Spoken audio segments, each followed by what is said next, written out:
Hello students, welcome back to the channel again. So students, आज की class में हम देखने वाले हैं Indian accounting standard. Okay, so इसमें हम देखने वाले हैं, पहले हमने अकाउंटिंग स्टैंडर्ड के बारे में पढ़ा। ओके, बट उसमें क्या था कि वो आपका इंडिया के ही बनाए हुए अकाउंटिंग स्टैंडर्ड से फिर इंटरनेशनल लेवल पे कुछ अकाउंटिंग स्टैंडर्ड्स बने और इन इंटरनेशनल अकाउंटिंग स्टैंडर्ड से हमें अपना लेवल मैच करना था।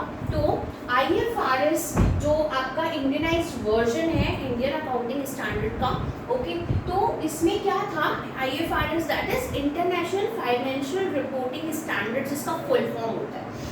ओके, तो ये क्या है बेटा, अकाउंटिंग स्टैंडर्ड्स जो कि आपके डेवलप किए गए IASB के थ्रू, ठीक है, means international accounting standard board. क्या फुल फॉर्म है इसका?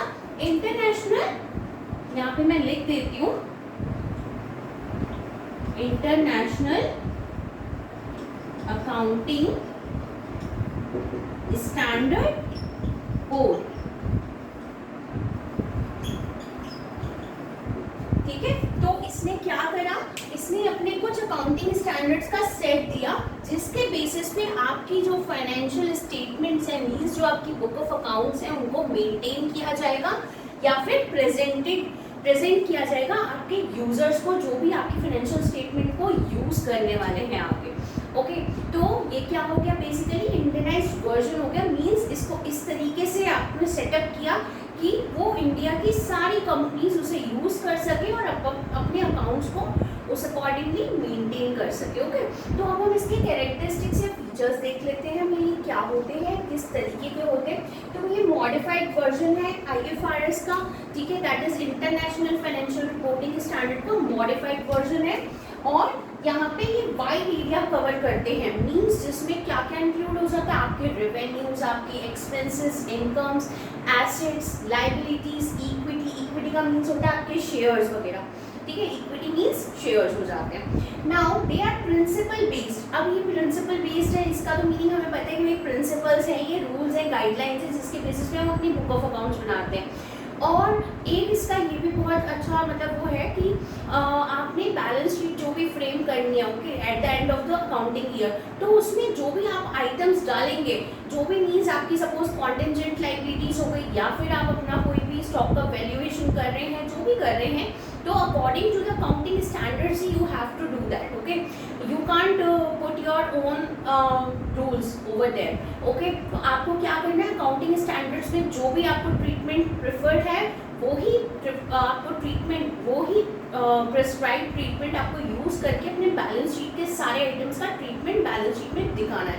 Understood? Now next is they emphasise on transparency and accountability of financial statements. भाई सबसे इम्पॉर्टेंट चीज़ जो है कि ये किस पे एम्फसाइज करते हैं, मीन्स सबसे ज़्यादा किस पे जोर डालते हैं, आपके उस पर डालते हैं, जैसे कि ट्रांसपेरेंसी हो, मीन्स जो भी हो रहा है वो एग्जैक्टली ट्रांसपेरेंट हो, कि कोई भी उस फाइनेंशियल स्टेटमेंट को पढ़ के ये देख पाए कि किस आपने किस जो भी आइटम का क्या ट्रीटमेंट किया है। ओके, आपने कौन से रूल्स अप्लाई करें, कौन सा अकाउंटिंग स्टैंडर्ड अप्लाई करें। सबसे पहली बात ये ट्रांसपेरेंसी देता है, प्लस ये अकाउंटेबिलिटी लेता है फाइनेंशियल स्टेटमेंट की। मीन्स अकाउंटेबिलिटी का मीन्स होता है रिस्पॉन्सिबिलिटी या रिस्पॉन्सिबल होना, ठीक है। तो किसके लिए रिस्पॉन्सिबल होता है, ये आपकी फाइनेंशियल स्टेटमेंट के लिए, because whatever you are making your financial statement, you are making ना, तो you are making on the basis of accounting standard that is prescribed under this thing, ठीक है। अंडरस्टूड? तो यहाँ तक हो जाता है हमारा कैरेक्टरिस्टिक्स इसके इंडियन अकाउंटिंग स्टैंडर्ड के, और आगे हम इसके आगे का पार्ट देखेंगे। तब तक के लिए thank you, bye bye and thank you for watching. और अगर अभी तक चैनल सब्सक्राइब नहीं किया है then do it right now. Thank you.